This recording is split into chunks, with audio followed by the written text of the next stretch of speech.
Hello বন্ধুরা, চলে এলাম আবার একটা ছোট্ট মিনি ব্লগ নিয়ে। এই যে সকাল সকাল টুপি পরে জুতো পরে যাকে দেখছো বেরু করতে যাচ্ছে, আসলে তিনি যাচ্ছেন আজকে পোলিও খেতে। হ্যাঁ, আজকে 16ই ফেব্রুয়ারি, আজকে পোলিও দিবস। এই পালস পোলিও ওকে প্রথমবারই খাওয়াতে নিয়ে গেলাম, তাই একটু ফটো না তুললে হয়? পোলিওটা ভালো ছিল। পোলিও খেয়ে দাদুর কোলে ঘুরে ঘুরে আসছে, কি মজা। পোলিও খাওয়ার পর রিয়াকশনটা কিন্তু দেখার মতো ছিল, কিন্তু ক্যাপচার করা হয়নি। এই যে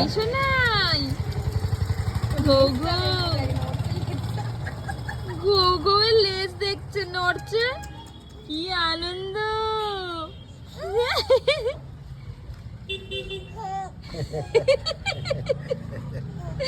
ভালো, নিয়ে যাবো ঘরে, নিয়ে যাবো ঘরে, নিয়ে যাবো। ও বাবা উঠে পড়েছে, ওর মুখটা খালি দেখো।